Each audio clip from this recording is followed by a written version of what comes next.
Parts Express, the #1 source for audio, video, and speaker building components. Hi, this is Joe with Parts Express. Today I'm here with the new Dayton audio series of subwoofers, the Sub 1200, Sub 1000, and Sub 800. We've got 3 sizes to fit any room and any need you've got for deep bass. As you can see, they've got a nice matte black finish, really cool new high excursion woofer to move more air, and a downward firing port that's flared to cut down on port noise. If we turn the Sub 1000 around here, we can see the amplifier, the heart of the unit. You can see there's line level as well as high level inputs. You'd use these if you got a line level signal. The LFE or subwoofer output of a home theater receiver would go into the red plug here, or if you got a stereo signal, you can use both the red and white plugs. If you're using this subwoofer with a 2-channel stereo that doesn't have subwoofer outputs, you can run the speaker wires right in through here, and then back out to your speakers here. You can see 3 controls here that are going to help you blend this subwoofer in with your home theater system. First and foremost, you've got the crossover point. This decides how high the sub will play. It's variable between 40 and 140 Hertz. Most of the time, you're going to keep it somewhere in here between 60 and 100 Hertz. The gain knob here controls how loud the sub plays. As a general rule of thumb, you want to turn this gain control down right up to the point where you can't hear it, and then bump it up a little bit.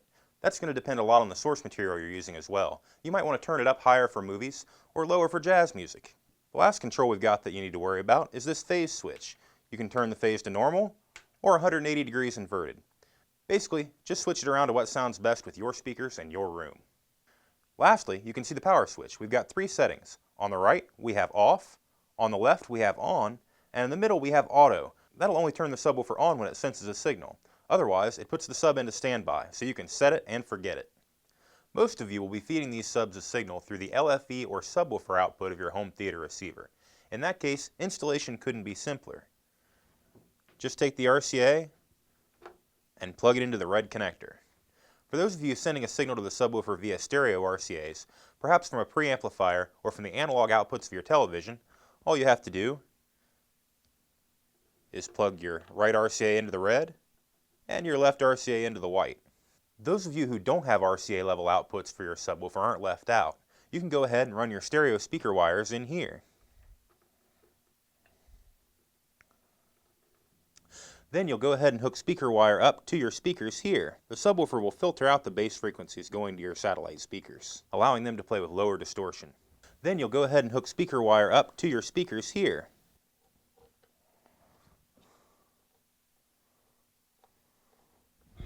Okay, now we've got this sub set up and playing with a pair of satellite speakers and a home theater receiver. First, we're going to adjust the crossover knob. The more we turn it up, the more the subwoofer and the satellites are playing over the same frequency range, and it sounds a little bit bloated in the bass, maybe not quite as clean as it should be.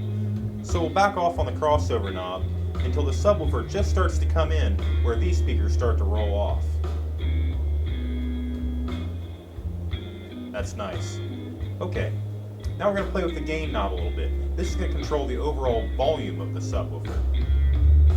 We turn it up, and of course it's going to start to overwhelm the speakers. So we're going to back it down. I can't quite hear the subwoofer now. So we're going to goose that volume control just a little bit, give it a little more gain. Yeah, right there. Now let's switch the phase knob. Can you hear any difference? I'm not sure it's going to be severe. We'll go ahead and leave phase at normal, 0 degrees. As far as subwoofer placement goes, a good rule of thumb is to start with the sub facing forward in the front of the room near one of the corners.